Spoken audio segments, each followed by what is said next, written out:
For your listening pleasure today, we have the Podsters, episode 25, the graduation episode. Da, da, da, da, da, da. Okay, that's enough. Well, congratulations to all you graduates out there, especially high school graduates. That's an exciting time of life, I think, for most people. Exciting, and for a lot of people, probably a little bit scary as well. Yeah. I mean, because you're done with school. Right. You're done living with your parents, supposedly. Yeah, I don't know if the living with your parents thing holds really true today, but you're definitely done with a chapter of your life. Yeah. And it has been ongoing pretty much since you can remember. And would you, once you graduate, once you step off that stage, once you get handed that diploma, are you going to hit the ground running? Or are you going to jump off that stage and be like, peace, I'm out for a year? Or... I think that depends. What?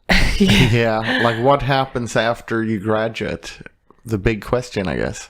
Yeah, or am I going to, community college for a couple of years until I figure out what the fuck I want to do? Yeah, those are all interesting and tough questions. I think that the whole taking a year off, a sabbatical, sounds appealing to most people, but I think there's few people that can financially afford it. Yeah. In terms of what to do next, I don't know. It's tough. I know some kids, do take a year off and they kind of just have little odd jobs, to save up money or whatnot, maybe find themselves, maybe go on a trip, go somewhere they've never been to. Yeah, I think all that is good. Get some real life experience and exposure to what's not the norm that you've known for so long. Definitely. You kind of broaden your horizons a bit before you actually determine what you're going to do with your life. I mean, because who knows? Maybe during that year you realize, hey, I don't need to go to college to do what I want to do. No, I don't need to go into debt, $120,000 to do something where I'm getting paid only, $50,000 a year at least.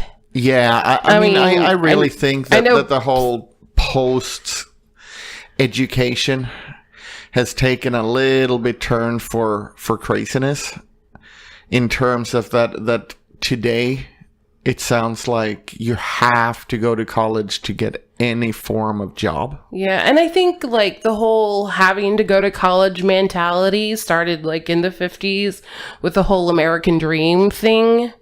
I think so, and then I think especially the past maybe 20-25 years, you've had these online colleges and stuff that I wouldn't really necessarily call a real college, pushing really hard for, you have to have this education to do something with your life. Yeah. And people have bought into it because let's face it, even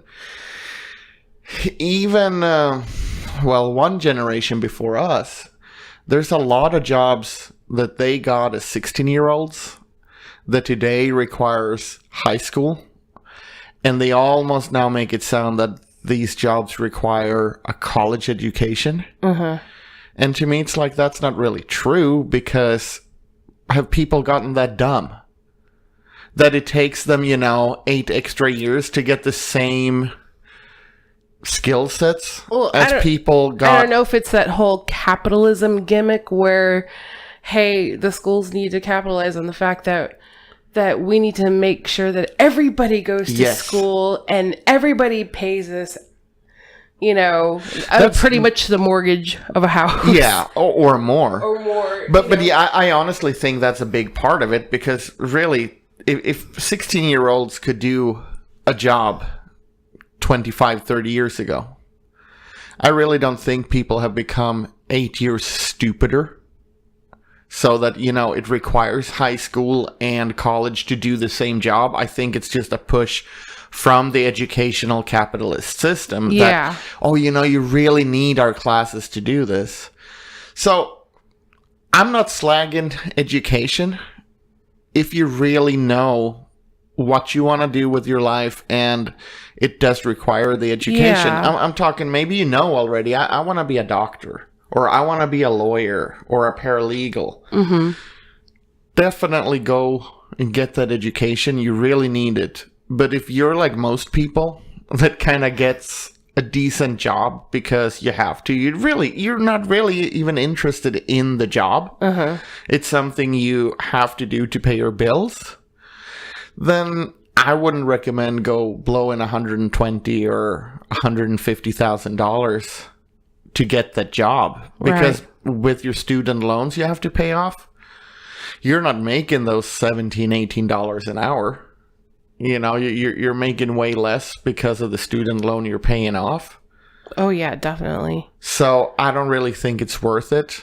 Another option I want to throw out there, because it has been brought up more and more in news, and it's something I've always been promoting, is how about trade school? If you're inclined to work with your mind and hands at the same time, learning a trade might be a better option too. Mm-hmm. There's definitely money in trade. I think people see the whole perception too, like we've been talking about before, with status and looking good. Yeah. It is something that honestly, a lot of you guys, you fool yourself, because let me tell you that welders, for instance, they make probably a little bit more money than nurses in certain areas of this country. They may not look like it, but they rack in good money. Yeah, and that so is I've heard. about to get all your certificates, I think, is about maybe a year of trade school. Wow. So look into those options too. That there's even news reports now saying that skilled trade is in high demand. It's in high demand right now because everybody's going to school to, get a degree in literature or something like that, or an English degree or whatever, or a business degree. Yeah, oh these my strange God, business degrees.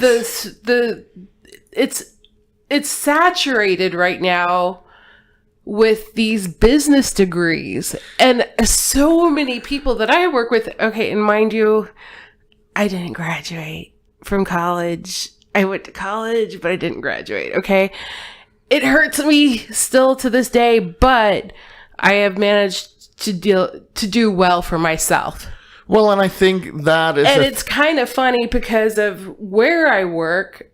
I mean, you don't need to have a degree. No, I think kids, you listen up if you're younger, because here's another truth. For most of these quote-unquote office jobs, if you stick around long enough... Call center stuff. I mean, hey, you can start from the ground up if you want. I've seen many people do it. Well, that was what I was going to say. That there's actually, if you stick to it and you do a good job, you can work your way up. And to me, I almost cringe when I hear about these people that went to college, spent a fortune. They end up at these entry-level jobs and think that their degree matters. The truth is, it doesn't. If you do a good job, the guy that does a better job than you has the promotion. It don't matter that you have paper. I have to disagree with you on that, because there's been many a times where I've been passed up on promotions because even though I did a better job than the next guy had a degree, so he got the job. So it's an either or kind of thing. It's like you either need a degree because people are so infatuated with the fact that you have a degree. I still beg to differ. I don't have a degree. I haven't even attended college, and you can work your way up. I'm saying, but I know. You gotta work I hard. agree that you can work your way up, but at some point you may run into that issue as well. Right, yeah, at one and that's point. when you But the really years- seriously think, maybe I should go back to school and get a degree in something that I love to do. What I'm trying to say too is that just because you graduated from high school doesn't mean you have to go to college right away. Figure out who you are and what you want to do in life, and run with it then. But if you've already got all that figured out, by all means, hit the floor running. So what I'm trying to say is that it's a very poignant time in a young, fragile mind's life. And it's, you have to determine what you want to do. And you definitely need to plan out what you're going to do. I think that's tough, though. And I think that society today puts a lot of pressure on kids that didn't exist before in terms of that. Because really, thinking back, when you were about, 17, 18? Mm-hmm. I think most people do not know what they want to do. Whether it's quote-unquote realistic or not, most people I know or knew back then, they had no clue. Oh, yeah, definitely. I mean, that's how I felt, too. I mean, I know my parents fed a lot of, ideas to me as far as oh, you should go to school, you should get a business degree or whatnot. Right, but I'm saying when it comes to the individual themselves, few people, I mean, I knew at that point that music was what I was gonna do. And we had one guy that all he wanted to do, and this sounds strange, but in Stockholm, in the archipelago, they have boat taxis. It's like taxis, but on water. Oh, really? He was hell-bent on going, which sounds strange kind of thing. I guess both of us were kind of strange in what we wanted with our futures. But I'd say out of 24 people, we were the ones that were like, yeah, this is what we want to do. Everybody else is like, I don't know. Yeah. So I think it's really and I tough. really do admire the people that do know what they want to do and go forth and do it. That's awesome. And I envy them because I still don't know what I want to be when I grow up. But no, I think it's tough. And it's really tough. I have to go back to the point where, my parents fed all these ideas where you have to go and get a business degree because that's the only degree that's going to make you money because you're not smart enough to be a doctor or a lawyer. So just get your business degree, maybe teacher if you feel like it. And I was like, I want to be an artist. Right. No, but it's tough. I mean, like I said, I knew music was my path, and I went for it 110%. But most people don't know. You know what I mean? Most people end up in a job, and hopefully it's something where they feel, oh, this is interesting. I didn't know that I could feel so interested in whatever, or passionate about something. Yeah. But very few kids know, I think. And I admire especially the ones where it comes with education. And, when you see these 14, 15-year-olds even, who they know that they want to become a surgeon. Yeah. Or that's what I was saying. These kids are already en route to becoming a doctor or a lawyer or some kind of entrepreneur. I think they're few and far in between. Most people, and even if you look around, most people in your lifetime are people that kind of ended up in a job and went with it. It wasn't really a passion, right. Follow your dreams. Oh, I know plenty of people who got their degree and whatnot and ended up doing something the complete opposite, and they're just in their position because they ended up having a degree. So, and it's just, they're there to get a paycheck kind of thing, and that's all their degree did for them. Right. Where's the fulfillment? No, I don't think there's any fulfillment in that. On the other hand, though, to get fulfillment 100%, it's a rocky road, and it's pretty tough and scary. Yeah. I think that anyone who does what they truly love and go for it are brave. Because there's a lot of risk involved. Oh, yeah. I mean, all these independent, what's it called? Like restaurateurs.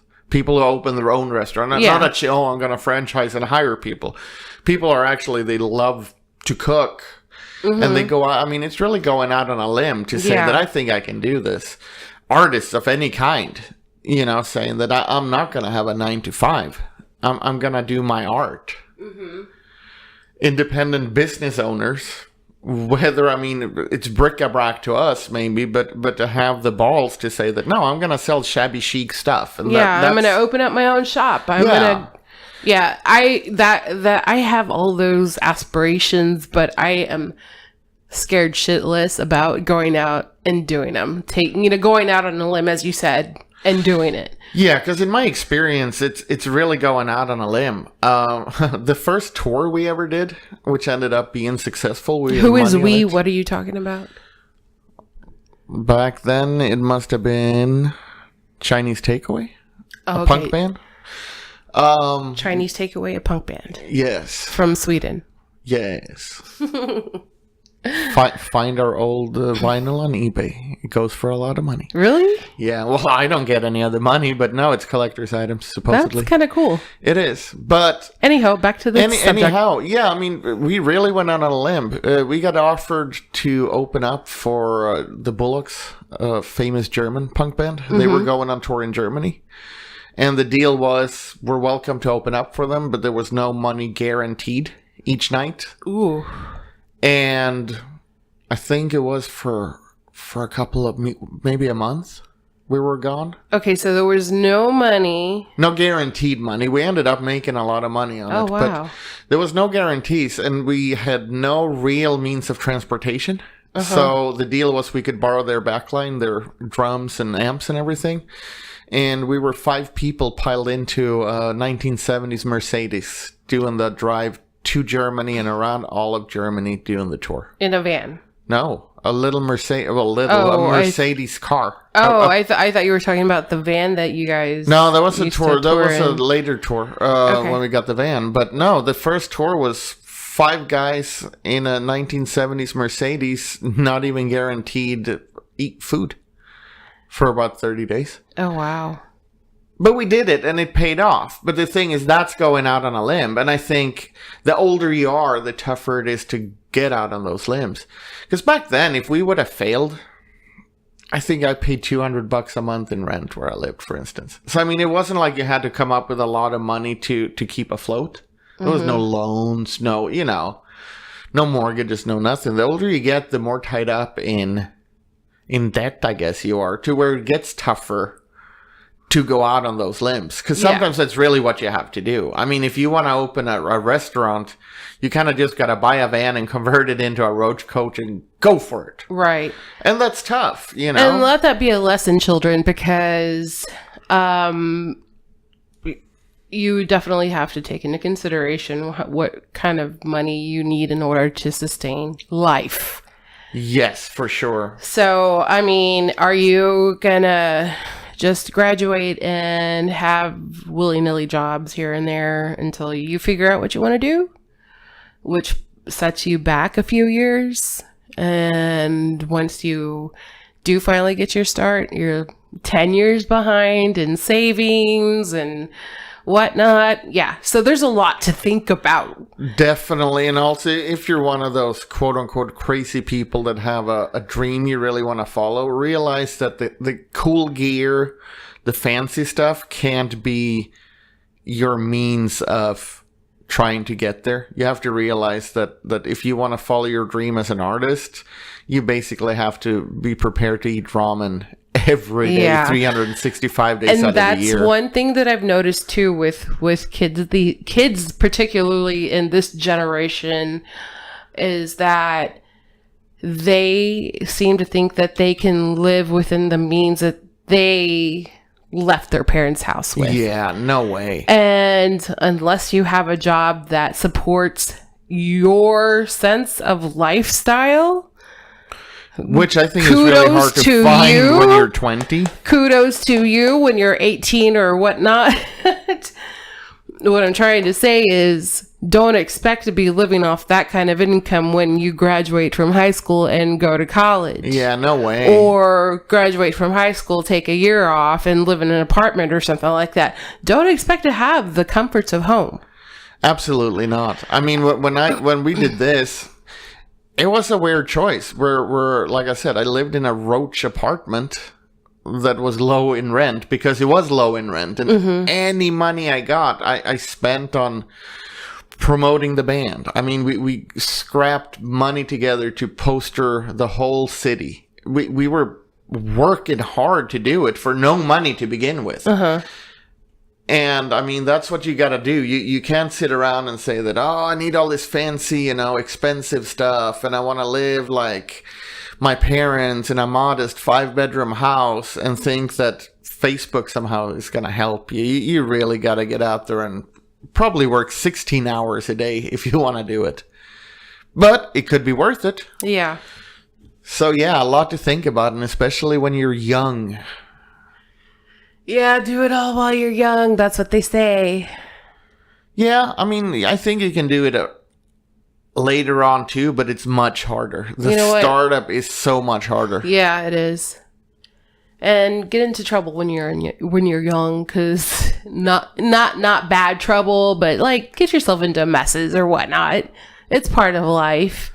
Yeah. Learn from your mistakes, right, and move forward.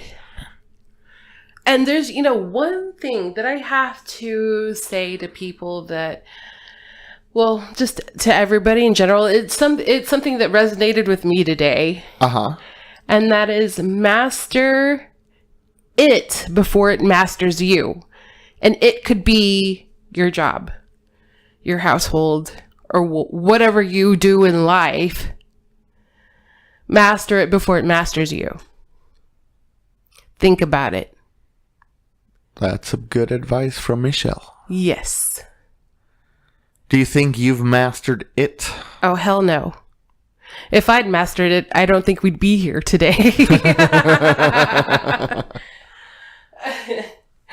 And then I wanted to take note that it is June, the beginning of June, and you know what that means? Graduation. Well, no, we just talked about that. Oh, yeah, that's right. I'm just trying to play along. No, actually, it's the beginning of the hotter months in Texas. Yes, it is. And that means the beginning of hell. Or, as we call it, hibernation. Hibernation. I'm not one for the heat. I mean, I've lived in Texas all my life, and I cannot stand the heat, whether it be dry heat, humid heat, No, once you start going over 92, it don't matter if it's dry or not. Once you start hitting 90, that's when it's like, yeah. It's hot in here. It's hot. Thank God for air conditioning. Thank God. And I still cringe to this day when I see houses around here that still have the little window AC units. Oh yeah, I don't understand how they can do it. I'm like, no. And their electrical bill must be out the roof. Right? It's gotta be. Because those things are expensive to run. Yeah. I mean, they cost at least as much as a real decent good unit. And funny thing is, I talked to Ula today. And she was telling me that Sweden's been experiencing some hot weather as well. And she said, now I know what it is to live in Texas, because we've had hot weather all month long. Yep.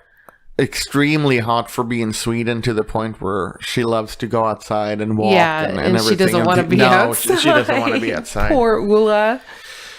Yeah, I mean, I don't love the heat either, and I don't understand, because I get it's summertime, woohoo, but I can't do all these outdoor activities people want us to do. No, I don't want to sit outside at the park when it's like 100 degrees. No. And try to like drink down 12 bottles of water just to stay hydrated. And then somebody tries to offer you a beer and it's like, it's hot.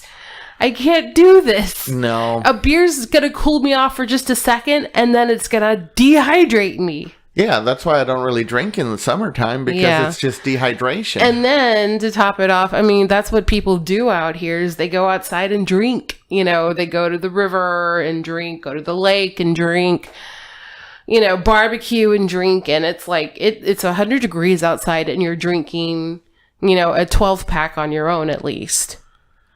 Yeah. What is that a recipe for? It is a recipe for It's just a recipe for disaster. It really is. And the older I get, the less I want to hang around drunks. Yeah, they're not that fun. No, they're not fun at all. I always seem to be the one that babysits the drunk when, I go out with friends or whatever. I was the one with certain groups of friends, it's like, okay, I'm going to babysit this person because I know what's going to happen. Yeah, I don't know. The older I get, the less fun that part is. And then it's too hot. I mean, come on, guys. You've all lived in Texas for a long time. Start doing your activities fall, winter, and spring. Right. I don't get this whole obsession with summer. Come 4th of July, I want to sit inside. Right. With the AC going all fucking day. It's too warm to do anything. It is too warm, and that's what I have to call bullshit on, is the summertime heat. I hate you! Go away. Go away, it's too fucking hot. I mean, I can't even step outside for but like 10 minutes, and I go inside and I'm like a darker shade of brown. Yeah, I mean, we have 2 active dogs. It's an American Bulldog and a Pit Bull. And normally, you can walk them for hours. Summertime, I'm lucky if I can get in a 30-minute walk before they both seem to pass out. Yeah, so that's cool. I like it when they're like, oh, I'm tired, I don't want to do anything. And I'm like, yes. Yeah, summer is here. Summer is upon us. So I think it's about that time to go, guys. All I have to say is stay hydrated if you're in the hotter regions of our listening area. Yes, and think about your future. Yeah, and make sure you master it before it masters you. Whatever it may be. Whatever it may be. And before we leave, I want to tell everybody that today we're going to have a different outro than normal. What? Yeah, because... Why didn't I know about this? Because it was a surprise. Oh, thanks for surprising me. Oh, you're welcome. Well, I mean, we need to have a music segment, and we don't have one today. So I figured that with this heat and everything, it's 2 years since my brother passed, and yesterday I did a little recording for him as a little memory. That is very sweet. Yes, so that is what you guys get to enjoy instead of our usual outro. And we'll talk to you guys next week. Don't you have that thing posted on YouTube as well? Yeah, but I don't know the address. Oh, okay. So it's out there if you wanna be investigators, but if not, just listen right here, right now. Till next week, guys. Bye. Have a good one. Bye, guys.